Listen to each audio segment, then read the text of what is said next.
To have a different lifestyle, to do something different, to reach that goal that you want, it's got to be greater than anything else that you're doing. Until it is, you're probably not going to accomplish those goals. So my desire to live the way I wanted to live, to do things I wanted to do when I wanted to do them, have my own schedule flexibility, be in charge of my destiny, that desire was the strongest drive that I had in me.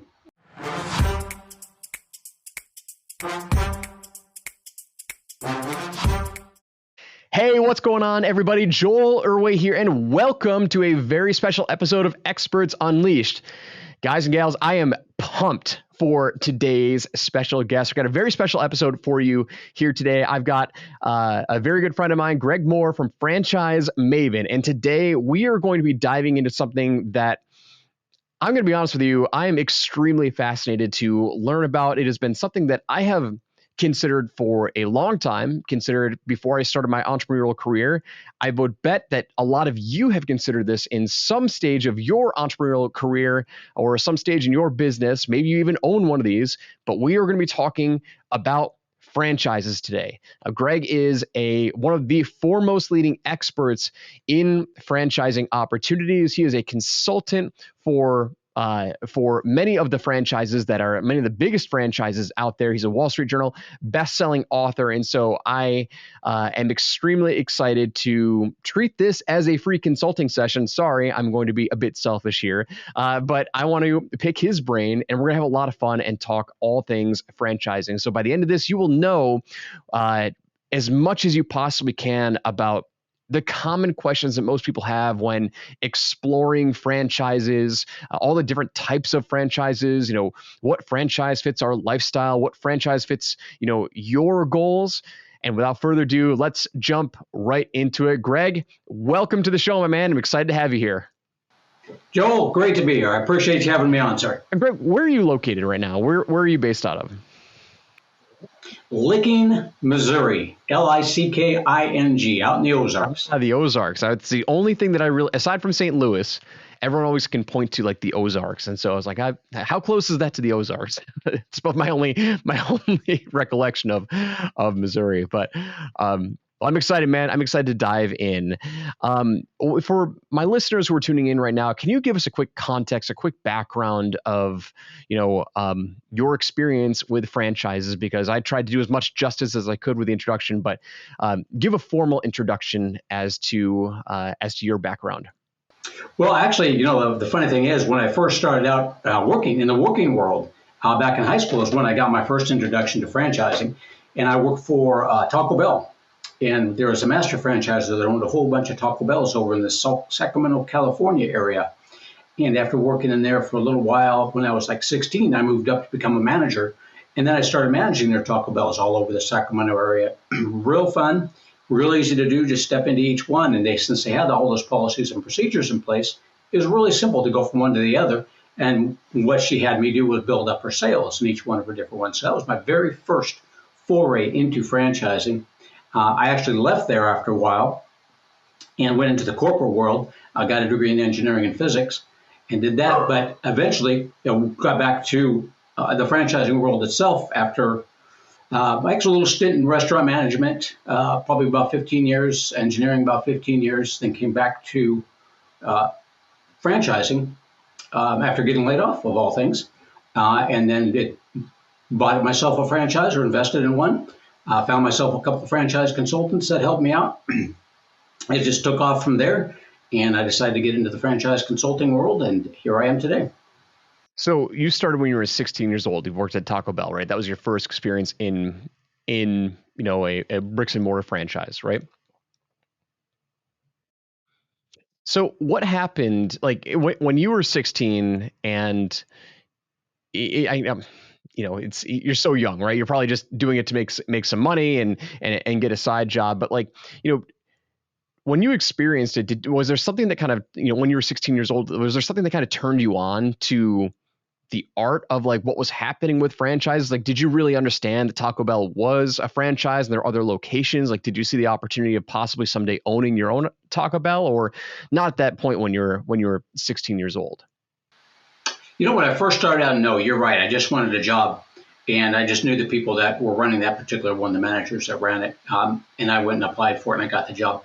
After I started working in it a little while, that's when I really got into and started realizing what franchising was all about. It's just like clockwork. I mean, I worked probably 2 jobs, I think, when I was 16. I also worked in a restaurant, busboy, that sort of thing. And I found the big difference between the privately owned and the franchise owned was that the franchise owned one, it was like clockwork. It just ran real smoothly. Everybody knew what exactly they had to do. They had the outlines of all of their jobs, and we had everything. And it could have been maybe the managers were a little bit different, who knows? But it just seemed like it ran a lot smoothly because they always had everything laid out with the job descriptions, what you do, how much you prep, when you do it. And that was in Woodland, California. Then I went and helped out in Davis, California as well. And I found when I walked in there, it was the exact same thing again. You could do the exact same thing all over again because everything again was just laid out real smoothly. And that's when it started clicking to me. That's like this is a franchise. It started telling me this is a franchise, not privately owned. I'm like, wow, that's really good. So I can walk into anyone and get the same exact thing, over and over again. They're like, yeah, we've got it all laid out. Here's the plan. Here's the procedures. Here's our manuals. You just go in there, read those. If you're a manager, it's real simple to operate. This is the number of people you need at this point in time at these stations. This is what we're going to cook. This is what we're going to prep. It's like, wow. I don't know who thought of that, but whoever did, man, that's a great idea. So when you got your degree in engineering and physics, and then you came back, since you got laid off, and that's when you decided to invest in your first franchise. What was the first franchise that you invested in? Schooley Mitchell Telecommunications Consulting franchise. Kind of a big word. Dennis Schooley ran that one. Great guy. That's when I got, probably my second time I got into franchising. And boy, working with Dennis, he's just an awesome individual. He had same thing again when I got into that one. He had it outlined, there's 100 different ways to go out there and get clients. So this is what you say to your clients. This is how you do it. You go out there and you get it done. So we work with business people on their telephone needs. This was 10 years ago.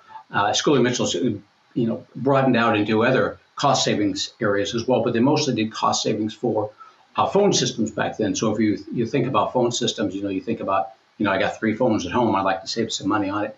Not exactly what Dennis Schooley does. You're looking at more like the office buildings where you have all those extensions, all those lines laid out, how to save them money on it, which is something those businesses don't think about on there. So it was real fascinating for me to go in there and get their bills and work with the Dennis's systems to provide cost savings measures for those folks. And then you got to work with business owners. So you went around during the daytime, nice, easy Monday through Friday, meet with great individuals, interesting people all the time, business owners, helping them out with their cost saving needs.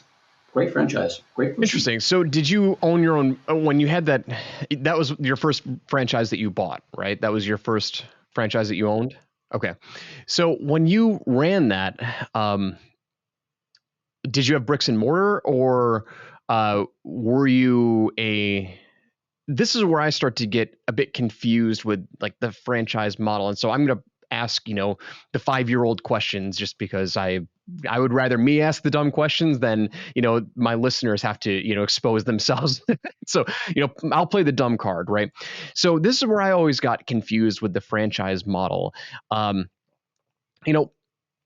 Do you have to have a bricks and mortar, or can you be like an independent sales rep? And, is that considered like a franchise? Or, then I look at like, the State Farm agencies, are they considered franchises? I guess I'm really kind of looking for the true definition of what is a franchise, because I see a lot of things that kind of skirt it or are very similar, but might be a bit tangential. So what is the true definition of a quote unquote franchise? So you're looking at a business model franchise is what you're doing. You're investing into the business model there on that one. So what you're looking for in the franchise system is, so back up a little bit. You're a business. You've just developed something that's great. You're making a lot of money at it, and you want to expand. So basically, you've got a couple different ways to go with that. Is you keep total control of it, and you invest your money, and you go out and build another location. Okay, so let's take another step back. Brick and mortar franchises versus service franchises. So say you have a brick and mortar type franchise where you have a building, where you have a build out. Okay. If you want to expand, you're going to go out and invest in another building. Get that changed over into whatever model that you have as far as that franchise goes. You invest your money. You hire the people. You're in charge of that manager. You get all the profits minus, your expenses, but you've now invested all of your money to do that. So the other way that you can go is you can go the franchising system, the franchising route. That is where you have somebody else invest their money into it. So now you look for somebody in that area that you want to expand out into. They invested their money into getting that brick and mortar location. In this case, we're talking about brick and mortars. That built out, done that. So now they're investing their money. Now you don't get all those profits. So generally speaking, in franchise, royalties run between 5 and 10%. So you're getting about 5 and 10%. So you're not getting all the profits, but then again, you're not investing all your money to do it. So you're getting a great annuity on that one. So those are the two different ways. You go the franchising route because you do want to expand out quicker. You're probably looking to expand out a little bit quicker because obviously if you use your money, there's only so much you can do. And so quickly you can build out because now you're responsible for hiring, overseeing all those managers, all those different locations. Whereas with the franchise, now you've got somebody else that's doing it for you, and you just oversee that particular person.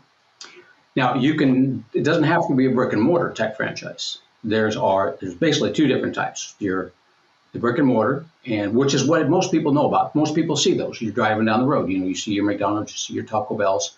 And as you asked on there, some of these businesses, like the insurance companies, some of them do the franchise route, some of them don't on that one. So it just depends on their model and how they do it. You can also go into the services industry where you don't necessarily need to have anything built out with that. So with services industry, you can go two different routes there. In my particular case, what I did with School of Mitchell is I didn't need an office. Since I went out and visited with my clients all the time, and they don't come see me, I go out and see them. That's something that where you can essentially work from home on that one. You're just going out and you're traveling. Now, there are some franchises, service franchises, where you will need a small office. Staffing franchises, for instance, you might get a lot of walk-in traffic, something like that, or you need a place to interview people, or like a Sandler sales training franchise where you might need a big room where you get groups of people together into that. And so then you would need like a small office, something like that. But you can go two different routes with that one. Total investments for those are a little bit different. So obviously the brick and mortar, you've got the building. You're doing a little bit more of an investment, $250,000 probably on up from there for the total investment. Whereas with the services industry, you're probably looking at around $150,000 total investment, give or take on those ones. So big difference. And the other difference when people come in and talk to me is that when I mention the service industry, those, since you don't see those, your clients basically don't know you exist until they need you. Whereas with the brick and mortar, you build it and they will come with a great franchise system, which should be looking for location for you with the brick and mortar. They will. So the service industry, you're going to need a great franchise that's going to go out, and when the need does arise, the clients will see you and they'll want to use your services. Paul Davis Restoration, a couple of restoration companies are probably good examples of that. 1-800 water damage, Paul Davis Restoration. They're huge. So, 1-800 water damage, part of the Belfour group, they did half the cleanup for Katrina. And Paul Davis is pretty much sold out throughout the entire country. It's so large. But if you've never had water, fire, smoke damage, and you never needed that service or knew anybody that did, you wouldn't know about that franchise that was out there. Because you never needed it. So is it safe to say, maybe this is a false assumption, but it sounds like in the franchise world, really, somebody would invest in a franchise for the systems, operations, and procedures, and the value that they would bring to the table would be more so expanding into a new territory and the sales engine. So they are the face and the sales of trying to go get the clients or trying to go get increased exposure. I would say, is that relatively accurate? That's correct. So what you're looking for in a franchise system, as opposed to doing it yourself, And this is where some of my true entrepreneurs, like yourself, that have gone out and done these things on their own. This is where I kind of run into a little bit of a challenge with those folks, is that you're going to be paying a franchise fee, generally $50,000 or more. You're going to be paying royalties, again, as I indicated, between about 5 and 10%. So what you're looking for with that investment into that franchise system, where you have that business model franchise that you're investing in, you're looking to have them get you to where you want to be, probably 2, 3, 4 years quicker than if you were to have to go out there and do everything else yourself. So you want those systems in place. You want the training. You want the ongoing support, because that is what you're paying for. Now, the total investment is going to be different with that, so it's going to vary by franchise. But if you are getting into a franchise, that is what you are looking for. You want them to get you to where you want to be that much quicker, 3, 4 years quicker than if you were to do it yourself. And for my true entrepreneurs like yourself, that's something that only you can determine whether or not it's worth paying that extra money to get there. Some do, some don't. So let's kind of talk about like the different types of entrepreneurs that are considering franchising, right? What would you say are the most common types of franchises that people consider, and the least common types of franchises that people consider? So I kind of want to look at both spectrums and then start to kind of unearth what each presents in terms of an opportunity, because I'm sure you have exposure to lots and lots of different types of franchises. You already mentioned there's service franchises, then you've got your restaurant franchises. Why don't we start here? What type of franchise today in 2022 presents the highest opportunity for growth in your opinion? Because you have exposure to everything, like what do you feel is kind of at the forefront of the growth cycle? What type of franchise? Lately, the home services franchises, that part has been the strongest growing franchises that we have seen in our system. And the home services that we've been just putting lots and lots of people in have been, oddly enough, pretty simple ones. Mosquito control, pest control have been just outstanding. Everybody needs those. Then you've got, the do-it-yourself thing has been going on for years. You've seen the DIY things always going on for years. So garage remodeling, kitchen remodeling, those sort of things. And over the last couple of years, it's just been even more growth, because now you've got people that are at home and they haven't been going out anywhere on vacation here the last couple of years.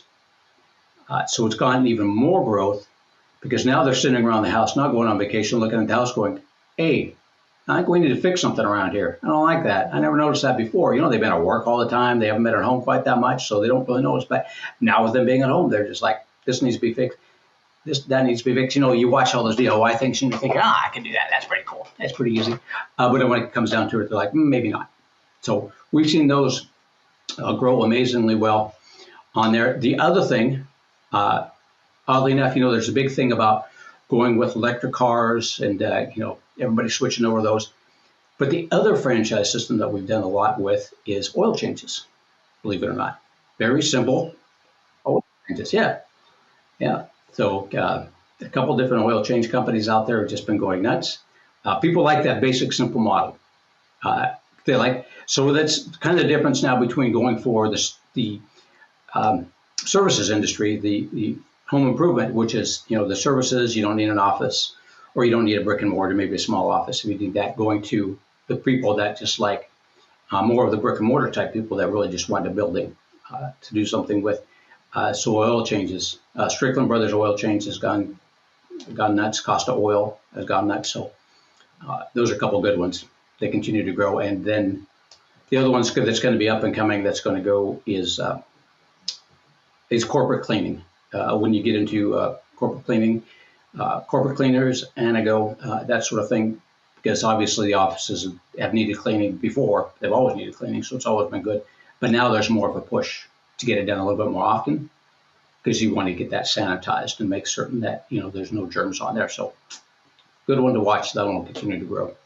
So I can echo the home services opportunity. So just in my experience working with a couple of clients who they've started home services businesses, and they have just exploded. And in 2020, when everything shut down, I mean, the very first thing that we did was we went out and we hired a painter. Let's go paint the house.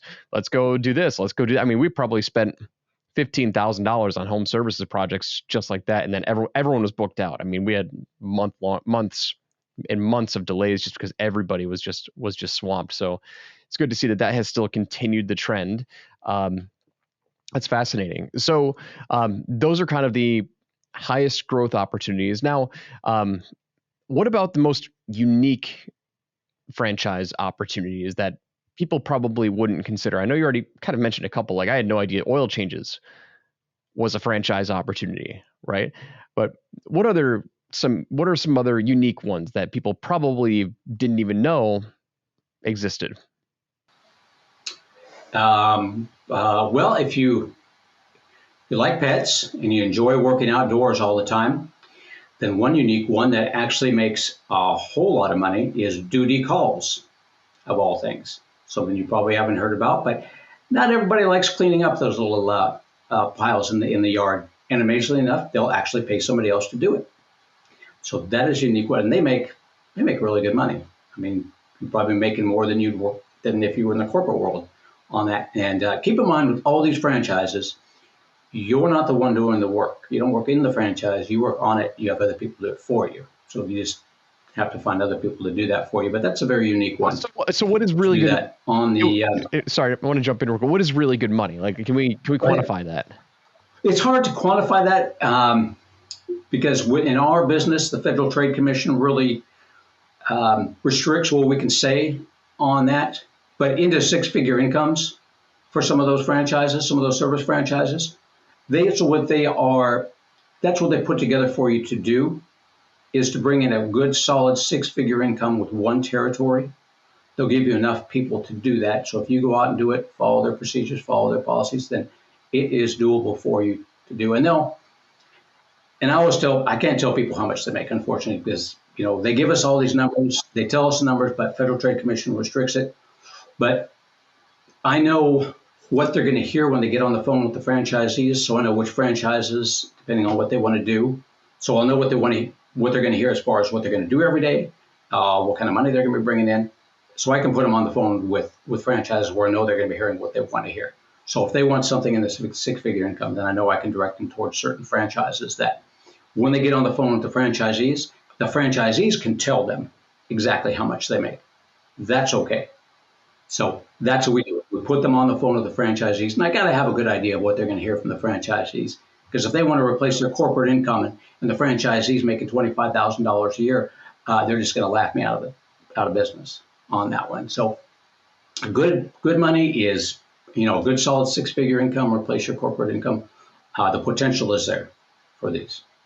That's awesome. One of the things that comes to mind when considering franchises, and this is just me personally, my personality type, which I wasn't sure if I fit the personality type to run a franchise because I didn't really know if I was the operational type or if I was the visionary type. I leaned more towards the visionary type where I just liked lots of opportunities and not one to kind of follow systems. So what type of personality is best suited for owning and running a franchise? Is it that systems-oriented person, or is it more so the opportunist type of entrepreneur? What do you, I guess I'll ask you. There's opportunities for both types out there. What's going to happen when you're going through the franchise investigation process is we're going to get together and I'm going to find out what you've done in the past. What are your experiences? What do you bring to the table? Then I go out and look for franchises that tell me, and this is what they tell us, the franchises tell us, this is who we are looking for in a potential franchisee. So I direct them towards each other because I know each one is looking for the other one. So whether you're the visionary or the operational, so the franchise itself is going to start asking you a lot of questions. So I've got a pretty good idea that this is probably the franchise for you. But the franchise itself is going to dig a little bit deeper into your personality. Some of them are going to give you personality tests on there as well. What they're looking to do is to see what really are your core competencies then, and I try and do the same thing. If you don't if they need something that you may be lacking in, then they're going to be looking at you hiring somebody that can fill that role, so that you have that complementary person in there. I'll get a pretty good idea of what your role, I have a real good idea of what your role is going to be once you get into that franchise. So when I introduce you to that one, I know that you are who they are looking for. But from your point of view, with the operational or the visionary type person, that'll come out in our conversations, and I'll be able to direct you towards ones where they're looking for folks like you. So you can go both ways with that. Most of the time, just consider this, most of the time, the franchises are going to have you be the person that steers the organization, runs the organization. So you're going to be doing the hiring, whether it be a manager and then the manager hires employees, or you want to hire the employees yourself. You're going to be working on that business. You're not going to be working in that business. You're not going to be doing it. So most of the time, they're going to want a little bit of a combination of operations, a little bit of vision, and you will have that to some extent in your background. And again, what you don't have in there, then they're going to tell you that, this is the person you're probably going to need to hire to help you out with that, to complement those skills. Does that make sense? So hiring, if you lack in something, then they'll say, hey, you need to hire this type of person for your highest odds of success, just based on your personality type. All right.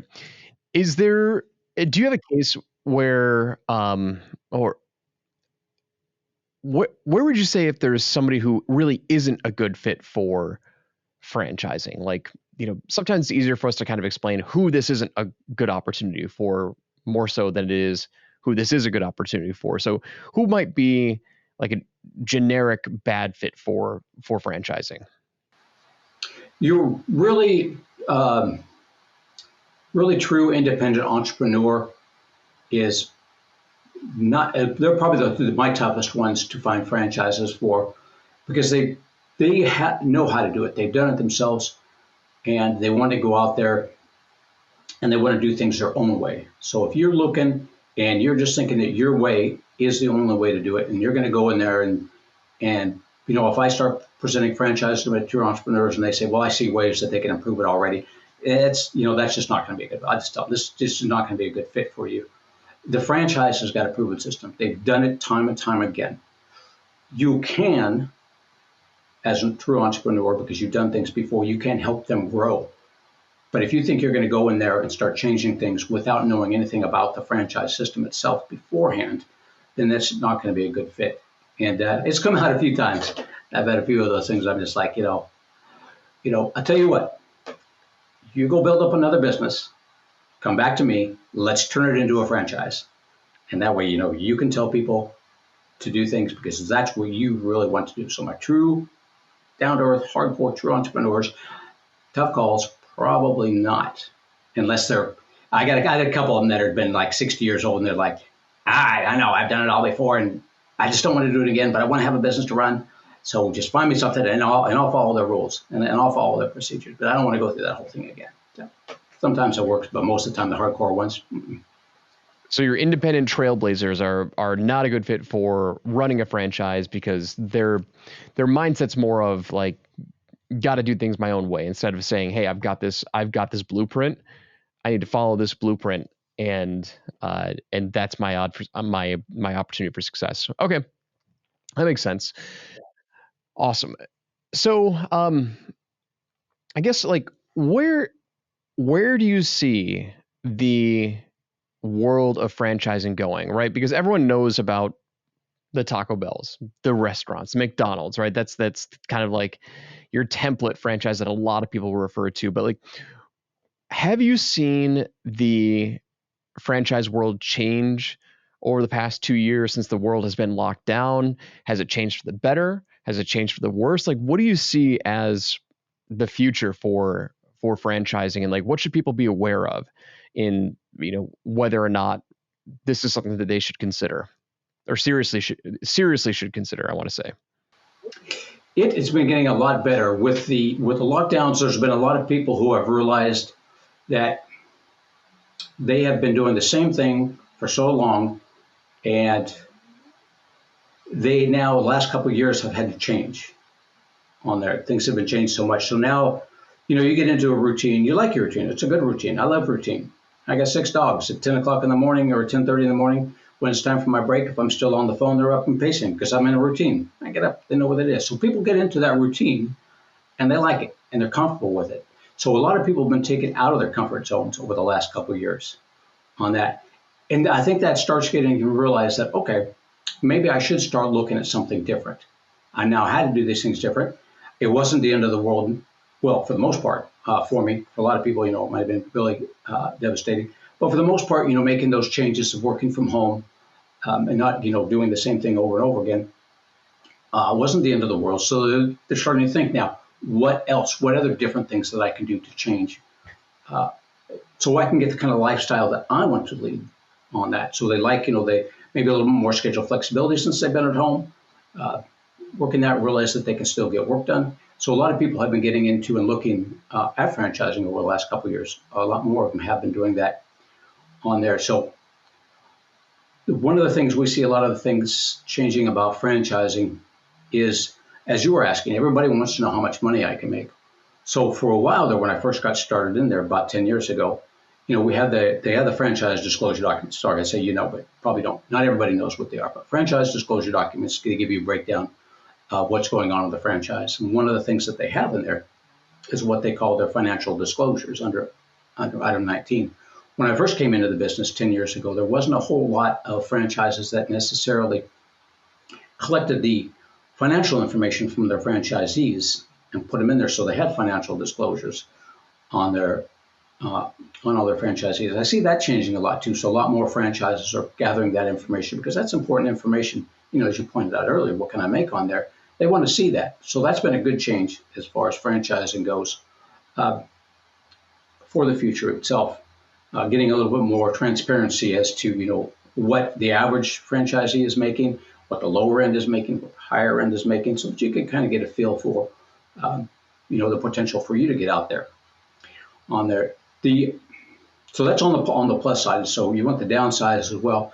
I think that the downside is some of the businesses, and this goes not just for franchising but all businesses, is some of the challenges that you run into with regular businesses. You run into a franchising as well.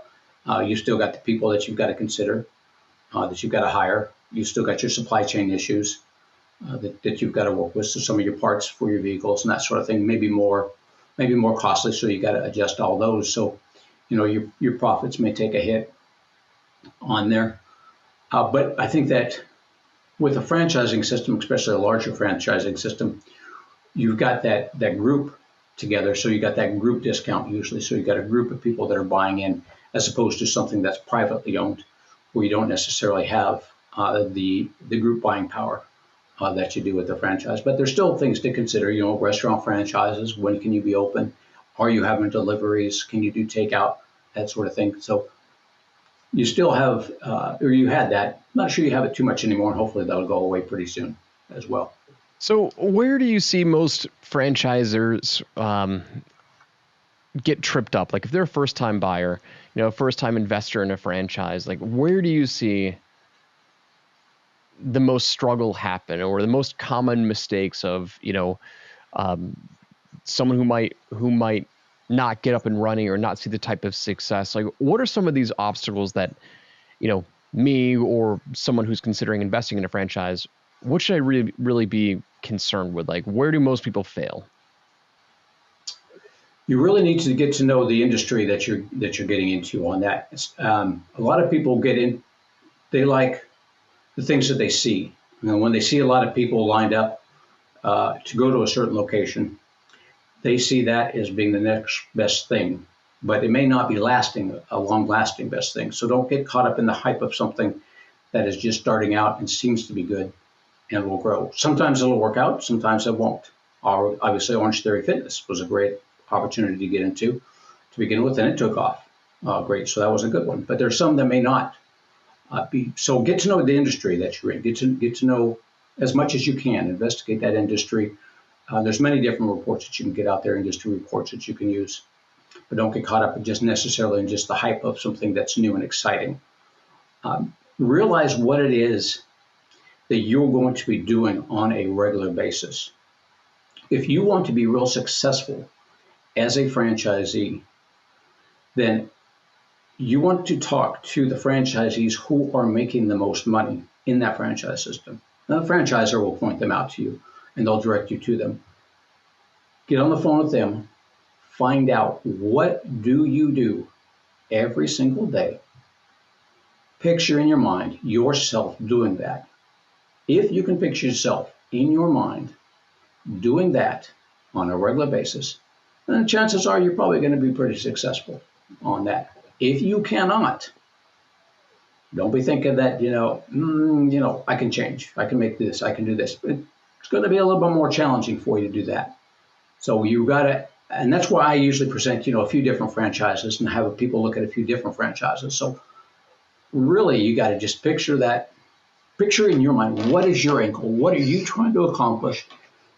Talk to the people that are making that kind of money. Picture yourself doing that, putting that picture all together into what you want to do. If you can picture yourself doing what they're doing, you've got it made. You've probably got it made on that one. And you can do that. If you can't, then that's such a fascinating way to look at that. Meaning, like, I don't think there's any other. This might just be painting too broad of a brush or too broad of an assumption, but franchises give you such a unique opportunity. Whereas, starting your own business from scratch, like, you don't know what your daily routine is going to look like. Whereas if you were to look at a franchise, you were to call up a franchise owner, I mean, I think you nailed it. It's like, if you want to know what your life is going to look like, you can actually see it in a mirror. You can call someone and say, because it's an operating book, it's a playbook. You can call another fellow owner and say, what do you do daily to be successful? And you can't really get that anywhere else. You can't really do that with your own business if you're starting something up from scratch, because you don't know what that's going to look like. So that's the first thing I wanted to highlight there, which I thought was very well put. And the second thing that you mentioned, which I think needs to be a strong consideration for everyone considering franchises, is, not getting caught up in the hype, because you're investing in a partnership. Like, you want to make sure that you're investing in a franchise that's going to be around there for a while, because if it's not, you're not going to have the support. You want to make sure that you're going up in a rocket ship instead of going down, investing in something that's sinking. And so, maybe the people who are listening to this right now, maybe they already consider that, but I didn't. But I'm also an opportunist, so I get really excited about stuff, and I'll just throw money at it. So I need to be tamed back a little bit, but that was really well put, and so it opened some eyes for me. It opened some doors for me. Is there anything that we're missing? Like, what are some of the most common questions that when somebody comes to you for consulting advice, like, you're free to work with? I mean, it's one of the things that we talked about before we even hopped on this call is, like, it doesn't cost anything to work with you. You are a consultant for lots of different franchises, and so you help place. You're that person who helps place the right investor to the right franchise, which I think is a brilliant. I mean, that's great, because now you're not being pressured to go anywhere, right? It's like, help me make the right decision, the best decision for me. Help me make the best decision for my family, because it's not a cheap investment to invest in a franchise. I mean, what would you say is the average investment to start up in a franchise, and just ballpark range? Average for brick and mortar, you're probably looking average 300,000, 350 for an average total investment for something you have to build out. Around $150,000 total investment for your basic service industry. Got it. Yeah. So I mean, that's nothing to sneeze at, right? So you really want to make sure that you're being guided to make the right and the best decision possible. So when you have these conversations with potential franchise investors, what are some of the most common questions that we haven't covered yet in this chat, right? Is it more lifestyle focus? Is it aligning their personal goals and their long-term goals? What are some of the, like, maybe the top two questions that we haven't discussed yet? What do you expect a franchise to do for you? What are your expectations with that franchise? Okay. That's when I always ask them because yeah, you may come in with preconceived notions, something that you're not too sure about, or that you think a franchise is going to do for you. They don't, or you may not know what a franchise does for you. But what is your expectation? What is that franchise going to do for you? And what is your goal? Do you have an exit plan? Have you thought that far in advance? What is your ultimate goal? What do you want your life to look like 5 to 10 years from now? Interesting. Those are the two.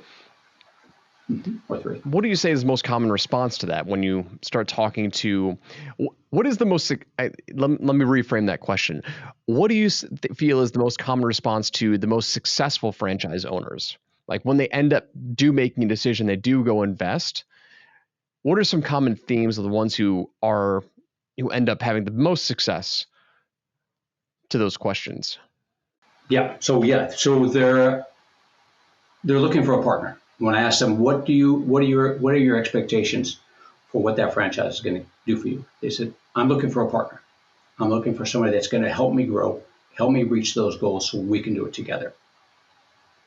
That's the biggest one. As far as what is your ultimate goal, what are you trying to accomplish? More likely than not, it's going to be more time with family, more schedule flexibility to do what I want to do when I want to do it. So then my role is to go out there and find a franchise that can do both of those. Freedom. That's what everybody wants. That's what a lot of people want, is the ultimate desire. Yep. Awesome. Well, so Greg, we're going to do a second part to this interview, but before we do that second part, I want to, those of you who might be hot to trot, who might be interested to talk with Greg. Greg, I want to drop your contact information now, and then we'll wrap up with the second part of the interview that we'll call the expert resilience section. So go ahead and where can we send people to go check out or to go reach out to you at Franchise Maven? So let's drop some links and drop your contact information, and then we'll wrap up with the second part of the interview. They go to my website, probably the easiest one, Franchise Maven, MAV as in Victor, EN.com on that one. And then, of course, the email is pretty easy, just greg@franchisemaven.com on that. Or just pick up the phone and give me a call, 361-772-6401. Always happy to talk franchising with you. Of course, we'll drop, franchisemaven.com. It'll be in the show notes, and we'll drop your email address, greg@franchisemaven.com. That'll be in the show notes as well. So, Greg, I want to move into the second part of our interview, and we are calling this the expert resilience piece. And so, this is going to be a lot of fun, right? So like we ask a lot of our guests a series of questions because it really helps show the character of experts. And I love getting in the mind of what entrepreneurs and what experts have to go through in order to accomplish their goals. And so I want to ask a series of questions, and we'll kick it off. But the first question is, to be as successful as you are, you've probably had to bounce back from a low moment. Can you take a minute to share with us a down moment in your life and how you practiced resilience? Yeah, when I got laid off, that was the biggest one. That was weird because I worked in the semiconductor field for 15 years for Motorola Semiconductor and then for Freescale Semiconductor. There are people getting laid off all the time, left and right. Get laid off, hired, laid off. Well, I made it through a lot of them. But, you always want to think that you're one of the best, that you're good. But I think I lost interest. And I think finally one of the managers figured out that I kind of lost interest in the work. And they said, hit the door. You're part of the layoff team. That was a tough one. So, but in a way, it was kind of one of those eye-opening moments where you're like, all right, so here's my two choices now. I go back to the world of doing, as we spoke of before, that routine, getting the paycheck, doing the same thing, going to work, time to time. Or is it time to go back to when, hey, I remember when I worked at Taco Bell. I remember that was pretty cool. I love working with that franchise system. So always in the back of my mind had been franchising on that. So I thought, and I'll have to say probably what I forgot to mention or didn't mention along the way there is that while I was working as an engineer, I also owned a dry cleaners with another engineer, storage units, rental properties as well. And we did that on the side as far as doing that. So I always kind of knew that I wanted something that I could do it myself. But I took that opportunity, that low moment with getting laid off, and they said, "You're out of here," to say, now is the time to do something with your life where you're doing something yourself, where you are taking control of your destiny rather than it being in the hands of an employer. So I just went with that. I said, now is the time. If you're going to do it, now is the time to find a franchise, get into that franchise. You had fun doing it at Taco Bell. Let's see if we can have fun doing it again.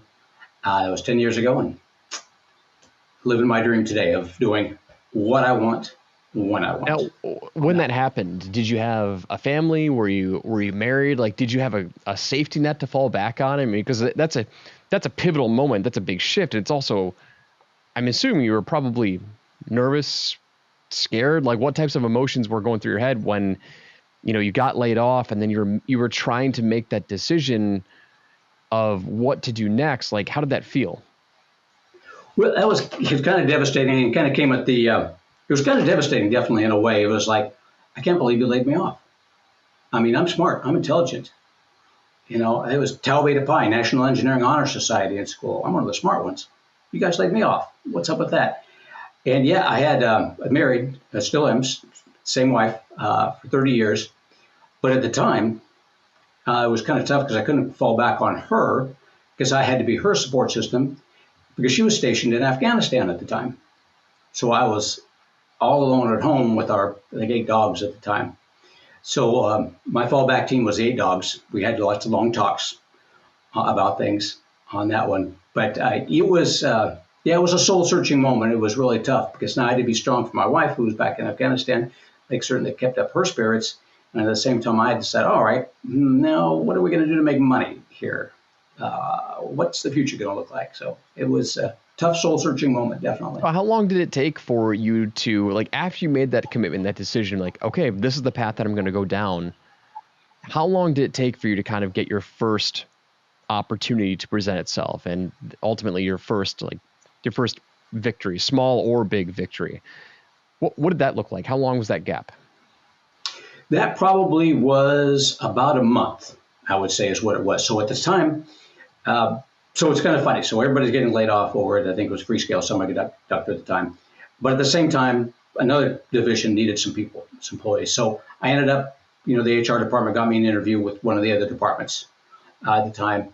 So while I was waiting for that interview to take place, I thought, I got to do the franchising thing as well. So I started going online and I started just went click happy. Oh, that looks like a good one. So I went crazy with that and got lots of phone calls from all these franchise salespeople on that one. So it turned out that, a couple weeks later, I got the interview with it, but didn't get the job. I'll have to say it was kind of funny. So as a down moment, I got laid off. Why'd you do that to me? How could you do that to me? I'm smart. Are you guys kidding? When she called me up and said, after I got the interview it was with the quality department or something like that. They had other quality people that got laid off that had more experience. She said, you did great, but these guys got more experience. So she said, you didn't get it. So amazingly enough, I actually literally jumped for joy on that. Because it's like, okay, all your crutches have just been kicked out from underneath you. No more crutches. You got to do that franchising thing right now. So I had gotten all these franchises lined up that I was talking to. I went down to the local SCORE, the SCORE chapter, SCORE, that business people, started talking to them about the different businesses that I could get into. And eventually I found 2 franchise consultants to work with. And the 2 franchise consultants within probably about a month had outlined, they said, okay, take a step back. Let's not look at, everything you've done so far, just put that on hold.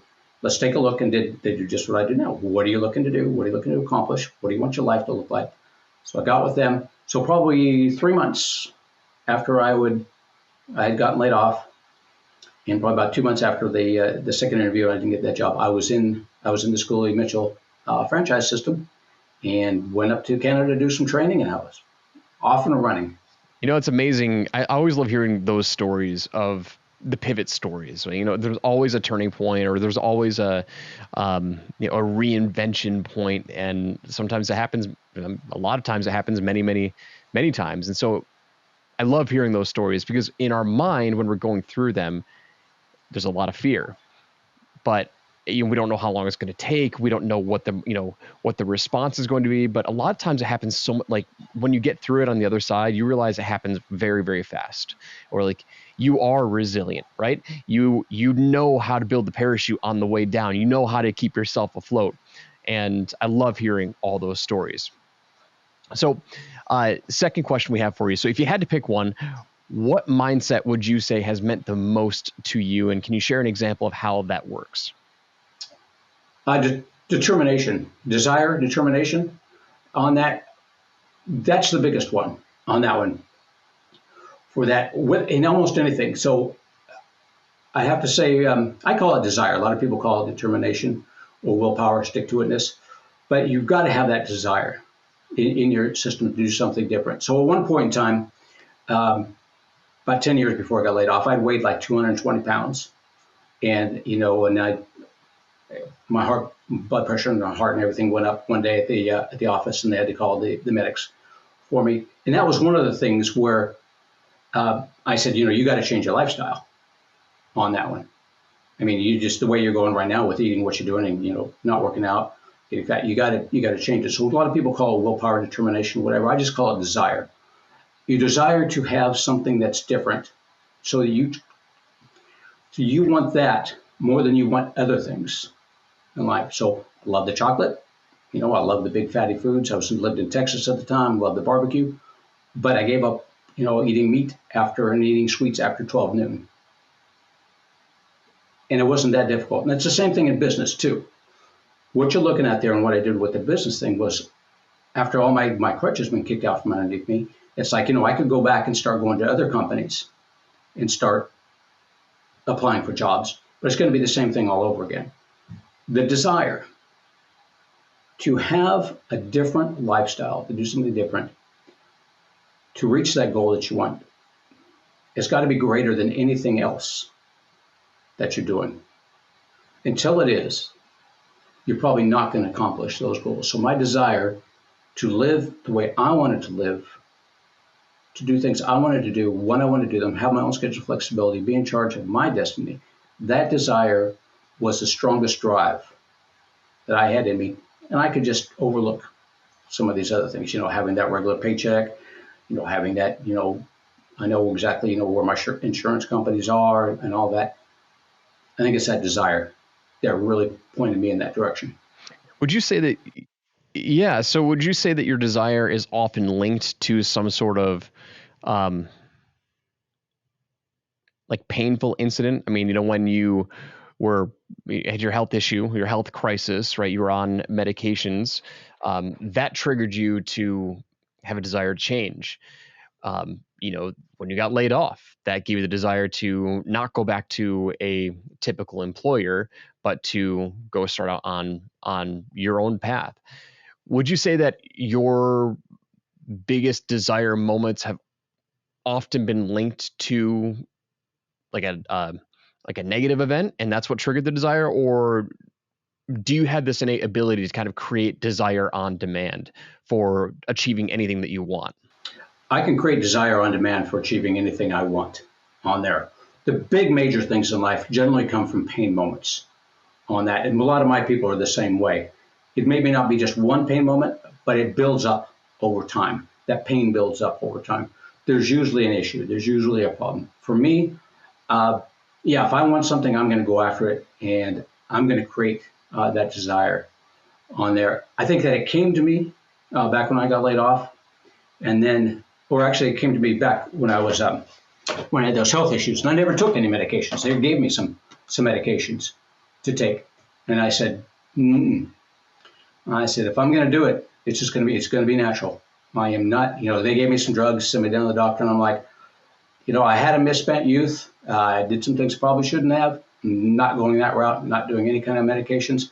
I just got myself some books on natural cures, natural systems. So I just cured myself that way. A lot of the things do happen because of major things.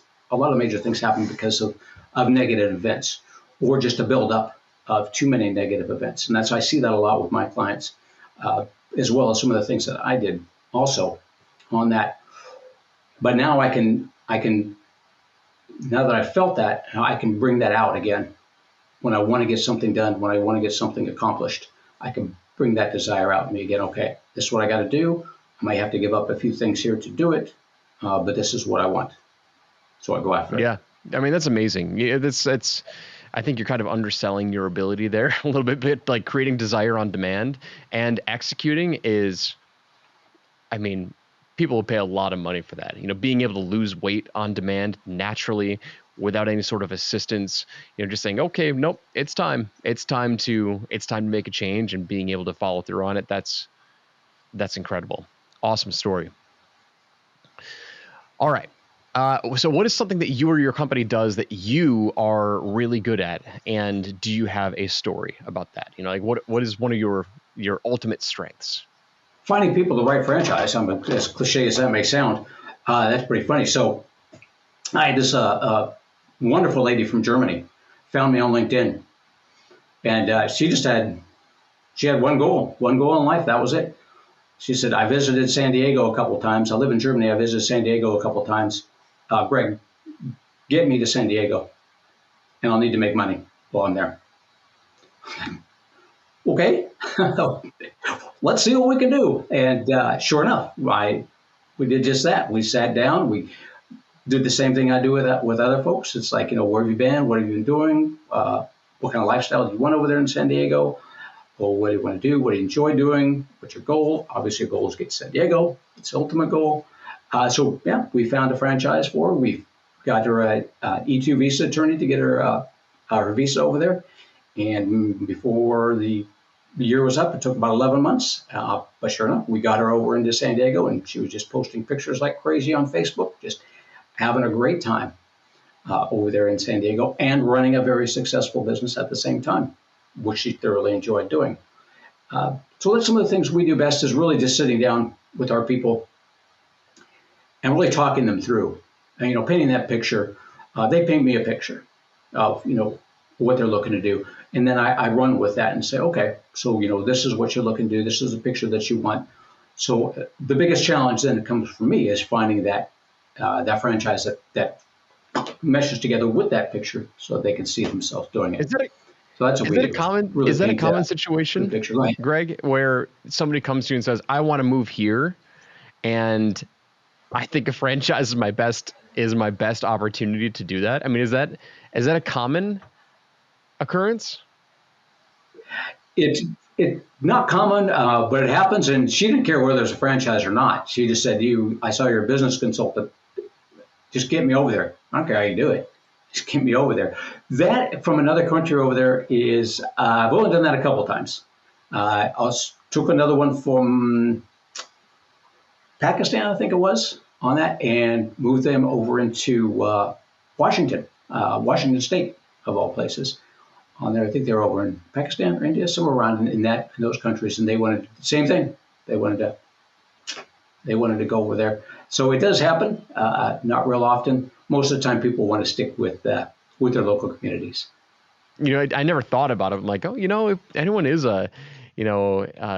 adventurous, you know, this could be an opportunity for them to kind of get a permanent place of residence. Anyway, I didn't know if that was a common segment of the market, but a little sidebar there. All right, Greg, final question. All right, and then we'll wrap up. So what is your why? What gets you out of bed every day to strive for excellence? And can you tell us a story of how that played out in real life? So my why is that I've always liked helping people with that. It's one of the things that I've always done on there. I moved up quickly over at Taco Bell as a manager, and I liked working with people, and I liked making them, improving their skills and helping them out. I did that so well that they moved me around to many different Taco Bells throughout the Sacramento area because I built up the teams, I built up the sales on that. I did that with the Lions restaurants when I went into managing Lions restaurants as well. As an engineer, we had a new software system. I trained many engineers, probably dozens, 100 engineers on new software systems because I've always really liked helping people on that. And with the franchising, that really comes in because I've now been able to take myself from that employee world, employee mentality, into self-employment where I'm making probably 5 to 10 times a year more as a sole proprietor and a single person franchise. Well, two of us, my wife helps out as well on there, but just a small business as compared to what I was doing as an employee on there with a lot more time. So, as an engineer, I was, 10 hours a day, at least 5 days a week on that.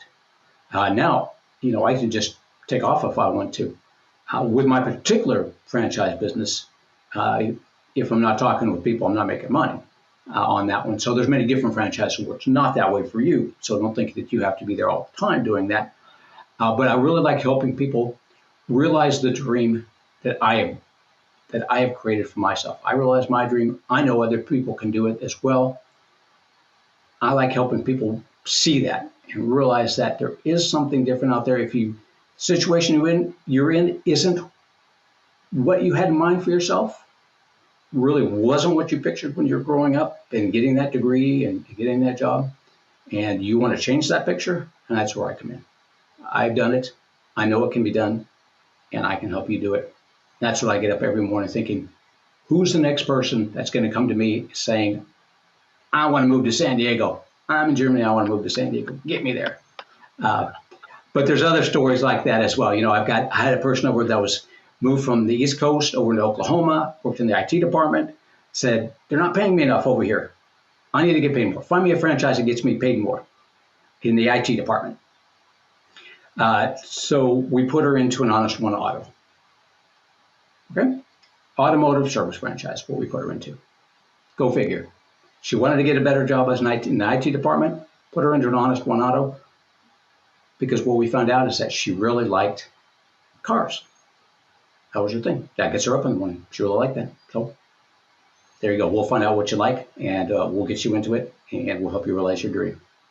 I love it. Greg, this has been such a fascinating conversation. Your expertise and your journey has been inspiring, and it kind of re-scratched the itch that I always have had with, getting interested in franchises and starting a franchise or just learning about the franchise industry. And so really appreciate your time. You're a true professional. You're obviously very, very well versed, and it doesn't cost anything to work with you. So if you're listening right now and you've ever considered the franchise world, if you've ever considered starting a franchise but didn't really know where to go, didn't really know how to align what your goals are with what a franchise can do for you, highly, highly recommend reaching out to Greg over at franchisemaven.com or shoot him an email at greg@franchisemaven.com and let him know you heard him on Experts Unleashed. Let him know you heard him on this podcast. Give him a shout. And Greg, thank you so much, man. It has been a pleasure. And for everyone else listening in, we'll see you on the next episode. Take care. Joel, thank you very much for having me. It's been a pure pleasure. A lot of great questions, Joel. You had me thinking on those. Appreciate it. It was a lot of fun. All right. Take care, everybody.